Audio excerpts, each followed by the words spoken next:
kamar yadda 'yan uwa suka sani, jiya Allah subhanahu wa ta'ala ya jarrabe mu da rashin uba ko ma mu ce kaka, malaminmu masoyinmu, wanda kusan dukkanin malamanmu na ahlus sunna na wannan gari,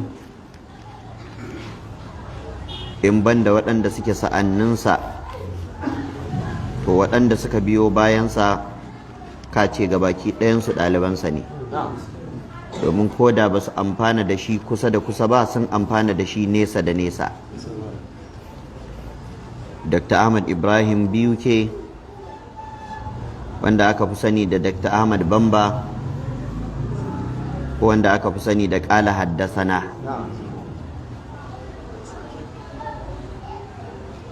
malamanmu ne, mun tashi mun gansu tare da shi, suna mutunta shi, suna girmama shi a matsayinsa na uba.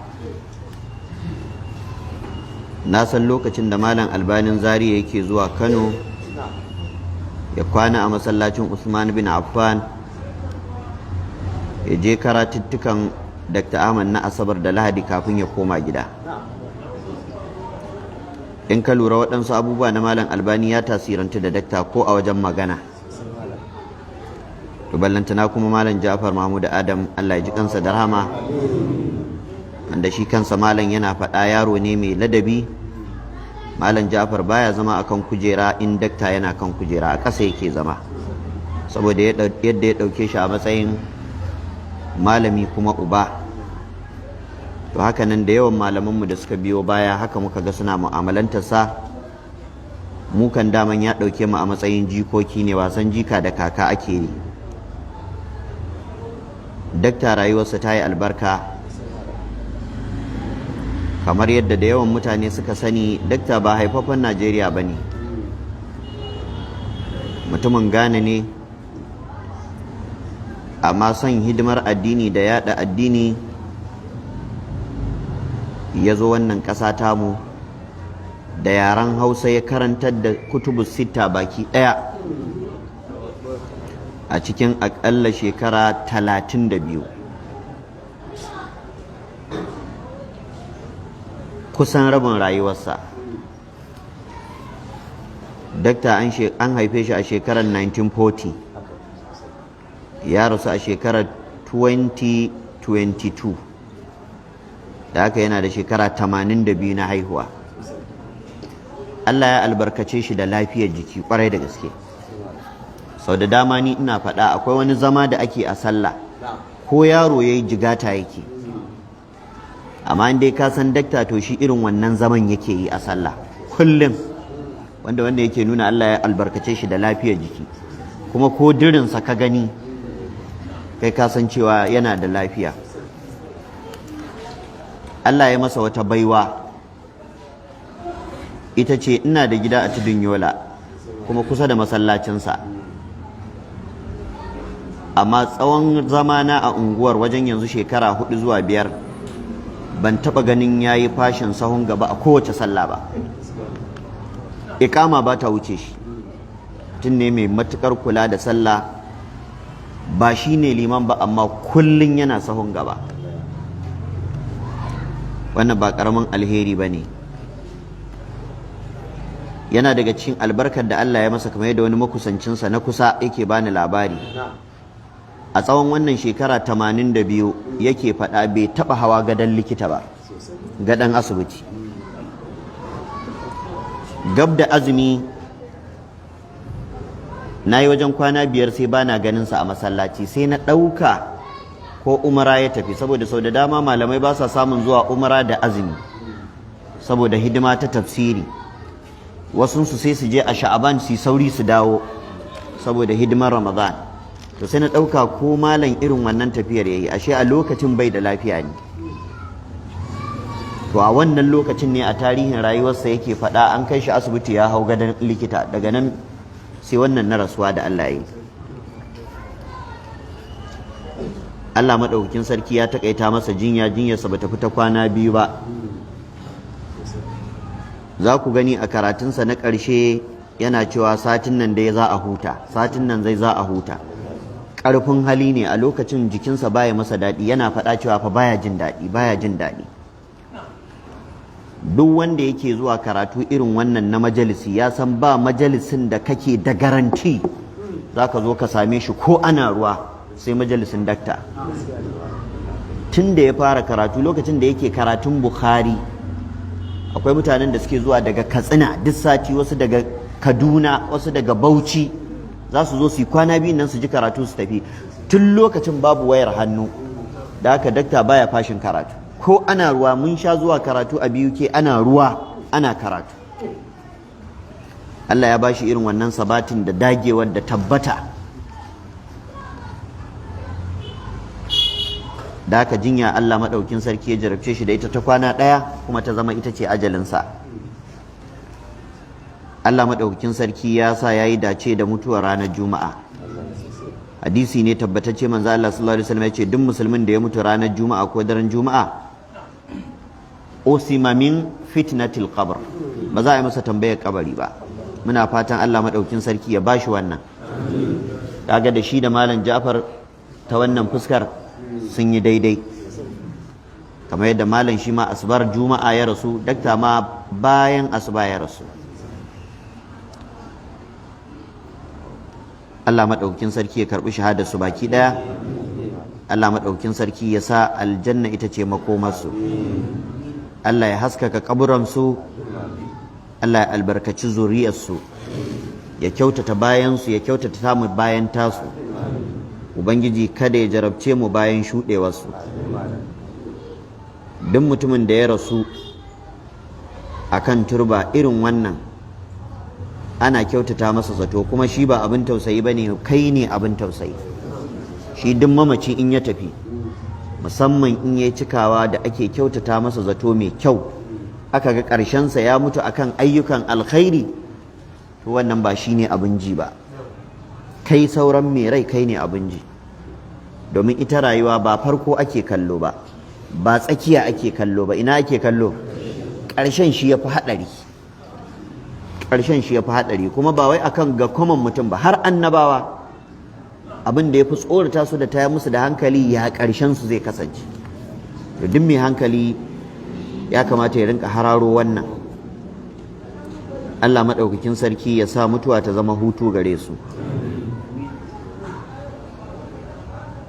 Manzo Allah sallallahu alaihi wasallam ya ce duk mutumin da ya mutu aka samu mutum 40 suka yi masa sallah wanda ba sa shirka, kuma shi ma baya shirka, to ko da wuta zai shiga, waɗannan mutane 40 da suka tsaya suka yi masa sallah, Allah zai karɓi belin su, za a kai shi aljanna.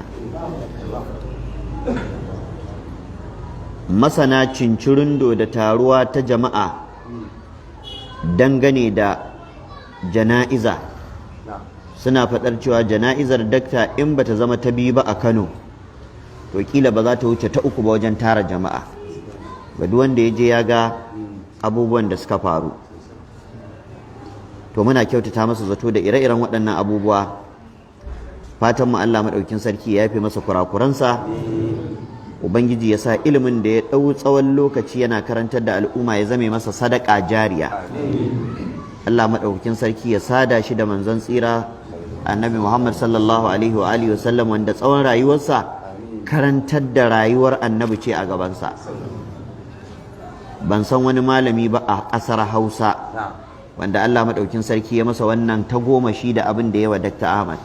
Cikin wanda suka fito a fili aka san su, ka karantar da sahih al-Bukhari, sahih Muslim, sunan Tirmidhi, Ibn Majah, Nasa'i, Abu Dawud, Muwadda, sannan kana sunan Darimi, sharhu sunna na Barbahari. To kaga wannan ba karamar albarka aka samu ba. Allah madaukin sarki ya karba, Allah madaukin sarki ya karba, Allah madaukin sarki ya samu cika da imani.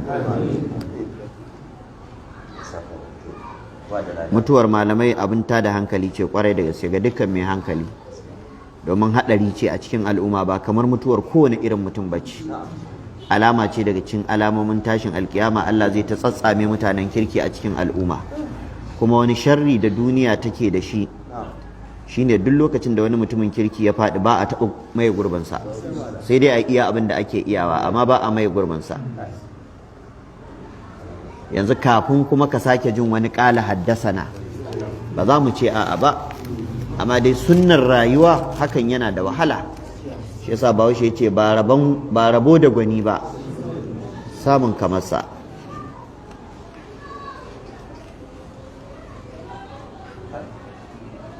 Da yawan malamai in suna ayyukan alkhairi lokacin da suka mutu a nan kake gane cewa ashe dai wasu kafafe suka toshewa al'umma manya ba kaɗan ba. Lokacin da malam Jafar yake raye mutum ne wanda yake da son tafiye-tafiye kuma yana da yawan tafiye-tafiye. Wani lokaci zai dawo daga tafiya haka zai shigo masallaci ya tafsiri ko gidansa bai shiga ba, wani lokaci kaza.